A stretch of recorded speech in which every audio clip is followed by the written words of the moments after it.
नमस्कार दोस्तों। होम्योपैथी में यौन संबंधित प्रॉब्लम्स को ठीक करने के लिए ढेरों मेडिसिन अवेलेबल है। उसमें से एक टॉप ग्रेड रेमेडी है जिसका नाम है एग्नस कैस्टस। दोस्तों, एग्नस कैस्टस जो मेडिसिन है इसका इस्तेमाल धड़ल्ले से किया जाता है होम्योपैथी में, यानी बहुत ज़्यादा फ्रिक्वेंटली इसका प्रिस्क्रिप्शन किया जाता है। बिना सोचे समझे इसका प्रिस्क्रिप्शन कर दिया जाता है कि यौन समस्या है, मतलब कहीं ना कहीं एग्नस कैस्टस काम करेगी। लेकिन ऐसा अक्सर होता नहीं है, क्योंकि होम्योपैथी में सभी मेडिसिन्स अपनी अपनी जगह अपने अपने सिम्टम्स के आधार पर काम करती है। तो सिमिलरली एग्नस कैस्टस जो मेडिसिन है इसकी भी अपनी कुछ सिम्टम्स है। अगर वो सिम्टम्स आपका अंदर मैच करता है तभी जाके ये मेडिसिन काम करेगी, और उसको एक सटीक पोटेंसी में आपको देना पड़ेगा, ठीक तरह से आपको रिपीट कराना पड़ेगा, तभी जाके आपका पेशेंट का अंदर ये प्रॉब्लम ठीक करेगी और मेडिसिन काम भी करेगी। तो इसीलिए आज मैं आप लोगों को एलन्स कीनोट के माध्यम से समझाने का प्रयास करूंगा कि डॉक्टर एच.सी. एलन्स अपने किताब में क्या कहते हैं एग्नस कैस्टस के बारे में। Doctor Allen's is one of the Pioneer, यानी होम्योपैथी के जो जनक है, यानी जिन लोगों ने होम्योपैथी को बनाया है, पाला है, पोसा है, बड़ा किया है, उनमें से एक है डॉक्टर एच.सी. एलन्स। तो वो अपना किताब में एग्नस कैस्टस के बारे में क्या सोचते हैं, क्या लिखते हैं, ये मैं समझाने का प्रयास करूंगा।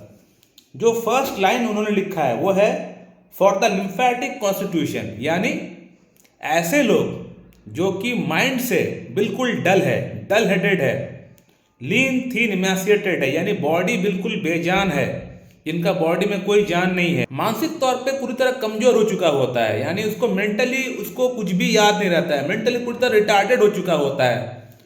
तो फर्स्ट लाइन में लिखा गया है कि फॉर द लिम्फेटिक कॉन्स्टिट्यूशन, यानी ऐसा व्यक्ति जो कि डल हेडेड है, जिसका याददाश्त खराब है, जिसका फिजिकल स्ट्रक्चर लीन थीन इमेसिएटेड है, उस व्यक्ति को ये मेडिसिन सबसे ज्यादा सूट करेगी। नेक्स्ट लाइन में लिखा गया है absent minded, reduce power of inside, can not recollect, has to read a sentence twice before he can comprehend, यानी एब्सेंट माइंडेड, जो कि मैंने स्टार्टिंग में ही कहा, उसको याददाश्त बिल्कुल भी ठीक नहीं है। इसके अलावा एक लाइन को समझाने के लिए उसको 2 से 3 बार पढ़ना पड़ता है, तभी जाके वो कुछ समझ पाता है और उसको जाके वो एक्सप्लेन कर पाता है। यानी कहने का मतलब डॉक्टर साहब पेशेंट का जो सिनेरियो है वो समझाने का प्रयास कर रहे हैं, एग्जाम्पल के तौर पे वो समझाने का प्रयास कर रहे हैं कि पेशेंट का जो मेंटल स्थिति है वो किस प्रकार का हो जाता है। इस प्रकार का जो पेशेंट होता है, इन पेशेंट का अंदर ये मेडिसिन अच्छा सूट करता है, अच्छा काम करता है। नेक्स्ट लाइन में लिखा गया है old Sinner with impotency and glide, unmarried person suffering from various debility, यानी ओल्ड सिनर का मतलब होता है पुरानी पाप, जो कुकर्म इस पेशेंट ने किया हुआ है। हो सकता है इस पेशेंट का अभी एज 30-35 ईयर्स, शादी का उम्र है, और आज से 10 साल पहले, 12 साल पहले इस पेशेंट ने खूब ज़्यादा रिलेशंस बनाए हैं अलग अलग महिलाओं के साथ, या फिर खूब ज़्यादा सेक्सुअली अपने आप को अब्यूज़ किए है, मास्टरबेशन किए हैं। दोनों में से कोई एक हो सकता है, या तो अलग अलग फीमेल्स के साथ रिलेशन बनाए हैं, या फिर हस्तमैथुन का क्रिया इन्होंने बहुत ज़्यादा किया हुआ है, और आज वो अपने आप को इम्पोर्टेंट फील कर रहे हैं।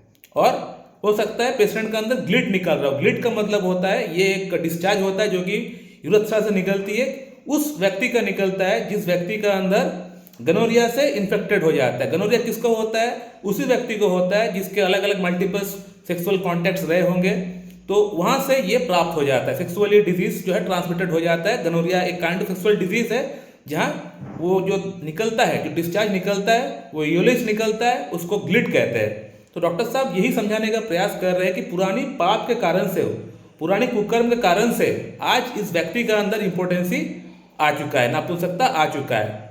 तो ये डॉक्टर साहब कहने का प्रयास कर रहे हैं अपने किताब में। अगला लाइन लिखते हैं premature old age, melancholy, apathy, mental destruction, self contempt arising in young person from abuse of sexual power from seminal losses. जो मैंने कहा थोड़ी देर पहले कि पेशेंट का अंदर उनका जो उम्र है, जो अभी एज है, हो सकता है पेशेंट का एज अभी 30 ईयर्स 35 ईयर्स है, लेकिन उसको लगेगा, दिखने में लगेगा 50 ईयर्स के हो चुके हैं, यानी सेक्सुअली अब्यूज इतना ज़्यादा किए हैं कि बॉडी जो है उसका पूरी तरह बेजान हो चुका है। यानी बॉडी जो है उसको देखने पर लग रहा है कि उसका उम्र है अभी 50 ईयर्स का बंदा, लेकिन असल में बंदा है 30-35 ईयर्स का। तो डॉक्टर साहब ये एक्सप्लेन करना चाह रहे हैं कि ये जो एपैथी, मेंटल एपैथी, शारीरिक तौर पे ये जो कमजोर दिखना, ये सभी चीजें डेवलप इन्होंने खुद किया हुआ है। कैसे किया हुआ है? एक्सेसिव वे में हस्तमैथुन करने के कारण से या फिर एक्सेसिव वे में सेक्सुअली अब्यूज करने के कारण से। दोनों में से कोई कारण, एक कारण हो सकता है, या तो हस्तमैथुन किया है या फिर सेक्सुअली कॉन्टैक्ट्स, बहुत सारे मल्टीपल कॉन्टैक्ट्स किए होंगे। दोनों में से किसी एक का कारण से इसका अंदर आज ये स्थिति उत्पन्न हो गई है कि इसका उम्र 30-35 ईयर्स है, लेकिन देखने पर लग रहा है 50-55 ईयर्स का।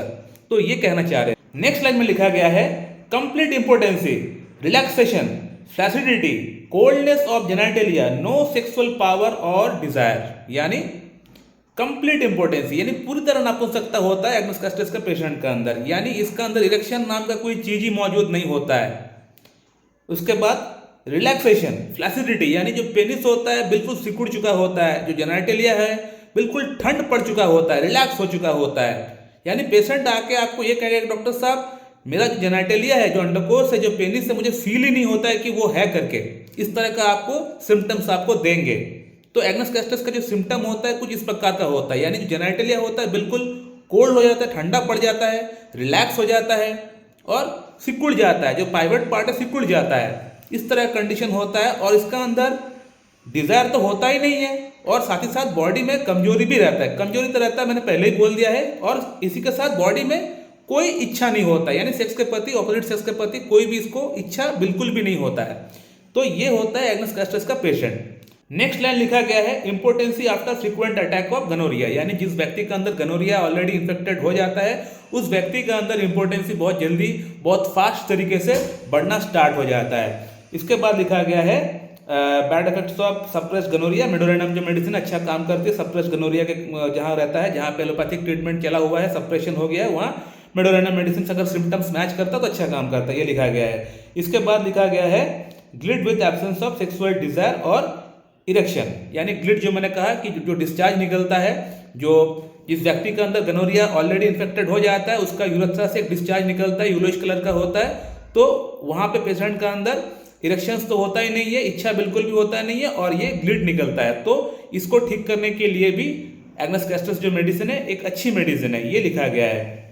सो माय डियर फ्रेंड, आप लोगों ने एग्नस कस्टस का ओवरऑल सिम्टम्स, क्या क्या सिनेरियो के आधार पर ये मेडिसिन काम करती है, पेशेंट का कैरेक्टर किस प्रकार का होता है, सिनेरियो किस प्रकार का होता है, ये मेरे ख्याल से आप लोग समझ गए होंगे। अगर आपका अंदर इस तरह का सिनेरियो मैच करता है, अगर आपका लाइफ इस तरह का बन चुका है कि आपको कुछ भी करने का मन नहीं करता है, जीने का मन नहीं करता है, खाने का मन नहीं करता है, सोने का मन नहीं करता है, सेक्सुअली बिल्कुल भी आप इनएक्टिव हो चुके हैं, इरेक्शन बिल्कुल भी नहीं होता है, साथ ही साथ इच्छा भी आपको नहीं है, तो एग्नस कस्टस जो मेडिसिन है इसको आप लोग इस्तेमाल कर सकते हैं। स्टार्टिंग में आप 6 एज में लेके आइए, 2 बूंद सुबह 2 बूंद शाम को लीजिए, स्टार्टिंग के 15 डेज। उसके बाद 12 CH में लेके आइए, नेक्स्ट 15 डेज के लिए 2 बूंद सुबह 2 बूंद शाम को लीजिए। उसके बाद आप 30 CH में लेके आइए, 2 बूंद सुबह 2 बूंद शाम को, नेक्स्ट 15 डेज के लिए। अब एनालाइज करिए, देखिए कि आपके अंदर क्या चेंजेस आ रहा है, कितना इंप्रूवमेंट आप फील कर रहे हो। उसके बाद आप आगे 200 के बारे में सोचिएगा। हो सकता है तो किसी अच्छी क्लासिकल डॉक्टर के पास जाके कंसल्ट करके आगे का ट्रीटमेंट कराएंगे तो बेटर रहेगा। सो माय डियर फ्रेंड, ये वीडियो आप लोगों को कैसा लगा आप लोग कमेंट करके बताइए। अगर आप लोगों के मन में कोई सवाल है तो करिए, आप लोगों को मैं रिप्लाई जरूर दे दूंगा। So thank you very much and have a good day.